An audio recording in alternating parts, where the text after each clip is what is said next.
Hi students, आज हम study करते हैं मैक्रो इकोनॉमिक्स चैप्टर 6 को, which is banking, commercial banks and the central bank. तो इसको समझने के लिए सबसे पहले हमें अपने इंडियन बैंकिंग सिस्टम को समझना होगा। इंडियन बैंकिंग सिस्टम हमारा क्या है कि सबसे ऊपर एक एपेक्स बॉडी है, this is the apex body which is called central bank of India, which is central bank, right. Central bank से मतलब क्या है, there is one bank which is governing, जो दूसरे सभी बैंक्स की एक्टिविटीज़ को गवर्न करता है, टेक केयर करता है कि वो कोई गलती ना करें, रेगुलेशंस देता है, रेगुलेट करता है उनकी वर्किंग को, उनकी फंक्शनिंग को। And this is the bank which is the supreme body, this is called in India, this is reserve bank of India. तो Reserve bank of India guidelines issue करते हैं, बताते हैं इन सभी बैंक्स को कि इनको कैसे कैसे एक्टिविटीज़ करना है, लोन के रेट्स क्या होंगे, आगे किस रेट्स पे, किन इंटरेस्ट पे हम अपनी एक इकोनॉमी में मनी सप्लाई को किस तरह से कंट्रोल कर सकते हैं। तो ये सब activities reserve bank of India take care करता है, ठीक है। तो अब जब सबसे ऊपर कमर्शियल बैंक नहीं हो सकते, सबसे ऊपर कौन सा बैंक आ रहा है आपका, reserve bank of India which is called central bank, ठीक है। इसके नीचे हमारे कमर्शियल बैंक्स आ जाते हैं, राइट। कमर्शियल बैंक्स कौन है, जो कमर्शियल एक्टिविटीज़ में इन्वॉल्व होते हैं।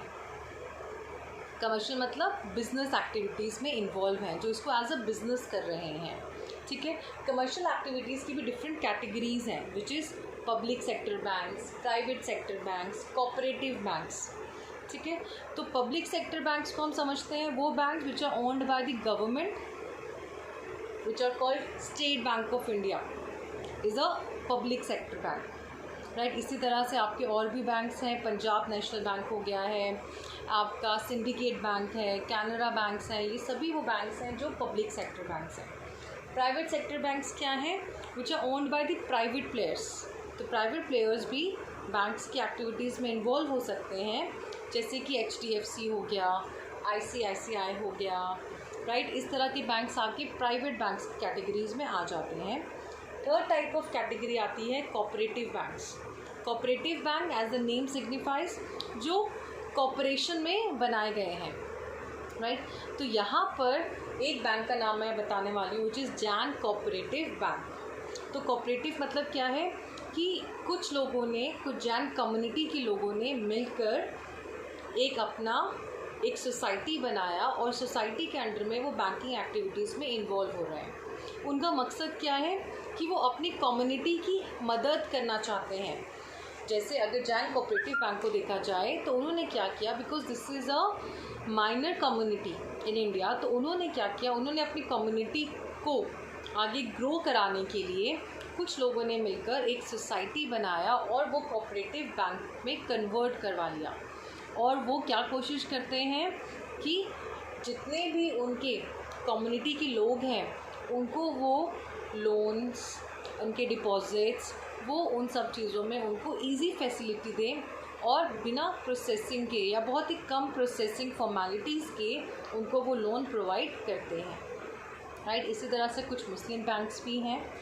तो ये ज़्यादातर बैंक्स कॉरपोरेशन में बनाए जाते हैं और मेनली इनका पर्पस क्या होता है, अपनी कम्युनिटी को ग्रो करवाना, ठीक है। So these are called cooperative banks. So सबसे ऊपर आता है आपका central bank which is reserve bank of India, उसके नीचे आते हैं आपके कमर्शियल बैंक्स, और कमर्शियल बैंक्स में डिफरेंट कैटेगरीज होती हैं। कमर्शियल बैंक्स की सभी एक्टिविटीज़ को कौन रेगुलेट करता है, central bank which is reserve bank of India, right. अब हमारी इकोनॉमी में हर किसी बैंक के अपने फंक्शंस हैं, किसी तरह से वो ऑपरेट करते हैं। कुछ फंक्शंस प्राइमरी हैं, कुछ सेकेंडरी फंक्शंस हैं, राइट। तो उन फंक्शंस को हम स्टडी करते हैं। Functions of a commercial bank, तो कमर्शियल बैंक के फंक्शंस पे आते हैं। कमर्शियल बैंक्स के फंक्शंस को मेनली दो कैटेगरीज में डिवाइड किया गया है। पहला है प्राइमरी फंक्शन एंड दूसरा है आपका सेकेंडरी फंक्शंस। प्राइमरी फंक्शन मतलब जो उनके मेन फंक्शंस हैं, सभी बैंक्स के कुछ मेन फंक्शंस हैं जिससे वो हट नहीं सकते हैं, उनको वो फंक्शंस परफॉर्म करने ही होते हैं। तो वो प्राइमरी फंक्शंस क्या हैं इनके, accepting deposits and advancing of loans. तो दो तरह के प्राइमरी फंक्शंस हैं, accepting deposits and advancing of loans. Accepting deposit से हमें समझ में आ रहा है कि बैंक्स डिपॉजिट्स एक्सेप्ट करती है फ्रॉम द जनरल पब्लिक, मतलब हम भी जाकर बैंक में अपना पैसा जमा कर सकते हैं। जो हम करते हैं, हम बैंक्स में अपना पैसा सेव करते हैं, बैंक्स में इन्वेस्टमेंट्स करते हैं, बैंक्स में कुछ तरह की ऐसी स्कीम्स हैं जिसमें हम पैसा लगाते हैं, राइट। तो एक्सेप्टिंग डिपॉजिट्स को हम आगे 3 कैटेगरीज में डिवाइड करने वाले हैं। पहला है आपका demand deposits. Demand deposits name क्या सिग्निफाई कर रहा है कि ये हैं तो डिपॉजिट्स, बट जैसे ही हम इसको डिमांड करें हमें मिल जाने चाहिए, राइट। सेकेंड नाम आ रहा है आपका टाइम डिपॉजिट्स। टाइम डिपॉजिट्स क्या है कि जो कुछ पर्टिकुलर फिक्स टाइम के लिए हम डिपॉजिट कर रहे हैं, हम पैसा डिपॉजिट कर रहे हैं। Then we have saving deposits, कि हम वो पैसा क्यों डिपॉजिट कर रहे हैं, क्योंकि हम सेविंग्स करना चाहते हैं, राइट। तो ये 3 कैटेगरीज हैं। अब ये किस तरह के कस्टमर्स के लिए बेनिफिशियल हैं, कैसे ऑपरेट होते हैं, तो चलिए इसको समझने के लिए हम देखते हैं कि हमारा पर्पस क्या होता है बैंक में पैसा जमा करने का। अगर मैं एक बिजनेसमैन हूँ तो मेरा पर्पस डिफरेंट होगा, अगर मैं एक हाउसवाइफ हूँ तो मेरा पर्पस डिफरेंट होगा, अगर मेरे पास एक साथ कोई पैसा आया है तो मेरा पर्पस तो उन्हीं पर्पसेस की वजह से यहाँ पर डिफरेंट टाइप ऑफ ऑप्शंस दिए जा रहे हैं हम सभी को, ठीक है। तो पहला ऑप्शन देखते हैं हम demand deposits. Demand deposits generally किस तरह के अकाउंट्स होते हैं, जैसे कि करंट अकाउंट। करंट अकाउंट कौन ओपन अप करता है? एक बिजनेसमैन। करंट का मतलब है रिसेंट। तो जो बिजनेसमैन होते हैं वो हर रोज़ एवरी डे वो कुछ ना कुछ ट्रांजैक्शंस में डील करते हैं, हर रोज़ उनकी यहाँ पर पैसों का लेन देन होता है, तो वहाँ पर वो करंट अकाउंट्स खोलते हैं, ठीक है। Current accounts means demand deposits, मतलब हम हर रोज़ जाकर जितना भी नंबर ऑफ़ टाइम्स हम पैसा जमा कर सकते हैं, नंबर ऑफ़ टाइम्स हम पैसा उसमें से निकाल सकते हैं। जैसे ही हमने डिमांड किया पैसा हमारे पास आ सकता है। तो ये होते हैं हमारे डिमांड डिपॉजिट्स, ठीक है। तो इसमें कौन सी कैटेगरी बताई मैंने आपको? Current accounts, mainly businessman open up करते हैं। और डिमांड डिपॉजिट्स के लिए हमारे पास क्या होता है, जब डिमांड हमें पैसा निकालना है तो आजकल क्या फैसिलिटी है? नेट बैंकिंग है हमारे पास, प्लस यहाँ पर जो रेट ऑफ इंटरेस्ट है, देखा जाए अगर मैं पैसा बैंक में जमा कर रही हूँ तो बैंक मुझे कुछ इंटरेस्ट पे करता है, बट डिमांड डिपॉजिट्स में इंटरेस्ट रेट सबसे कम होता है, सबसे कम होता है, क्योंकि हम पैसा आज जमा कर रहे हैं, हो सकता है 2 घंटे बाद निकाल लें, आज जमा किया परसों निकाल लें, तो इसके अंदर बैंक के पास ज़्यादा टाइम पीरियड के लिए पैसा नहीं रहता है, तो इसलिए इसमें रेट ऑफ इंटरेस्ट भी हमें कम मिलता है। मेनली ये क्यों ओपन किया जा रहा है? To do daily activities of a business. फिर हम आते हैं टाइम डिपॉजिट्स पे। टाइम डिपॉजिट्स क्या हैं? वो डिपॉजिट्स जो एक पर्टिकुलर टाइम पीरियड को एडहर करते हैं, राइट। इसके अंदर बैंक ने हमें 2 फैसिलिटीज़ दी हैं। एक है आपका रेकरिंग डिपॉजिट्स, जिसको हम बोलते हैं आरडी अकाउंट्स, और दूसरा है आपका फिक्स्ड डिपॉजिट्स, जिसको हम बोलते हैं एफडीज, राइट। तो रेकरिंग डिपॉजिट्स क्या हैं? रेकरिंग डिपॉजिट अगर हम किसी भी बैंक के साथ ओपन अप करते हैं तो वो हमें क्या बोलते हैं कि भाई आपको क्या करना है, आपको फिक्स्ड अमाउंट फिक्स्ड इंटरवल्स में पे करना है। इसका मैं छोटा सा एग्जांपल देती हूँ कि भाई मेरी मंथली सैलरी जो है first day of every month आ जाती है, तो मैं क्या चाहती हूँ कि मैं अपनी सैलरी में से कुछ छोटा छोटा अमाउंट सेव करूँ। मैं एक साथ बड़ा वाला अमाउंट सेव नहीं कर सकती हूँ, तो मैं अपनी सैलरी में से 2000 5000 सेव करना चाहती हूँ। तो बैंक ने मुझे क्या ऑप्शन दिया? मुझे बैंक ने रेकरिंग डिपॉजिट दिया। अब इस डिपॉजिट का सबसे बड़ा फीचर क्या है कि मैं पैसा निकाल नहीं सकती, मुझे डिपॉजिट करना है, राइट। तो मुझे यहाँ पे पैसा डिपॉजिट करना होगा। तो बैंक ने मुझे क्या फैसिलिटी दिया कि मैं recurring deposit for a fix time period open up करूँ। मुझे लगता है कि मैं अगले 1 साल तक पैसा सेव कर पाऊँगी, तो मैं अगले 1 साल का रेकरिंग डिपॉजिट खोल लेती हूँ। तो मतलब मुझे क्या करना है, अगले 1 साल तक हर महीने मुझे फिक्स्ड अमाउंट जमा करना है। तो मैं हर 5 तारीख को, मैं 5 तारीख का रेकरिंग खोला तो मैं हर 5 तारीख को 5000 रुपये रेकरिंग डिपॉजिट पे जमा कर रही हूँ। अब 1 साल बाद ये पैसा मुझे इकट्ठा होके मिल जाएगा, तो ये सबसे बड़ा फीचर है। तो रेकरिंग डिपॉजिट में क्या हो रहा है, मैं छोटा छोटा अमाउंट सेव कर रही हूँ और वो पैसा एक साथ इकट्ठा होकर मुझे मिल जाएगा।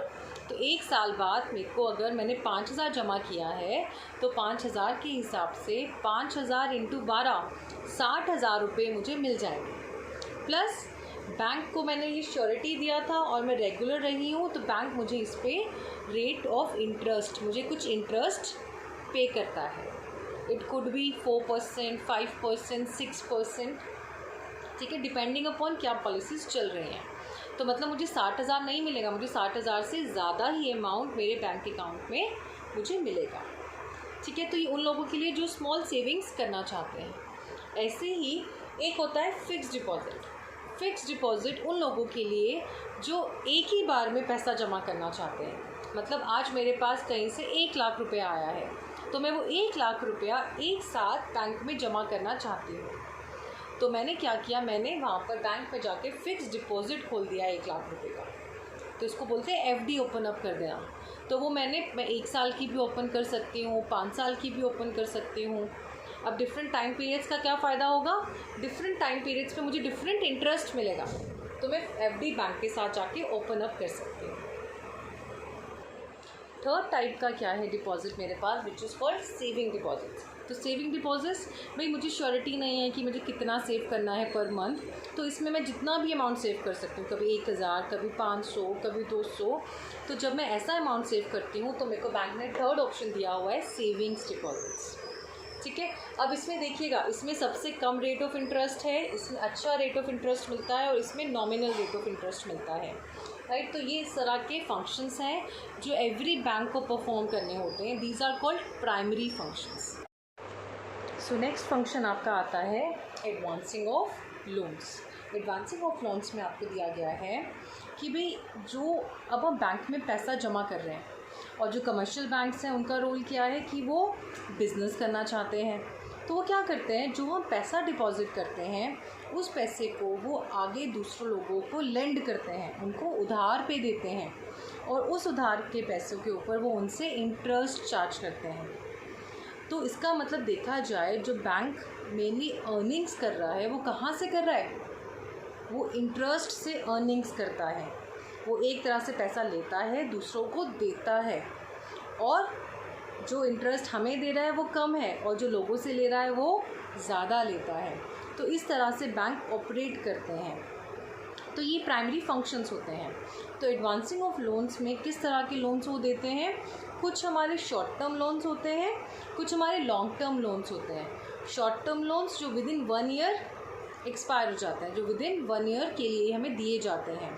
लॉन्ग टर्म लोन्स क्या है, जो मोर देन 1 ईयर होंगे, कि मैंने अगर बैंक से जाके लोन लिया है और वो 1 साल का है तो वो शॉर्ट टर्म लोन है, मे बी पर्सनल लोन्स।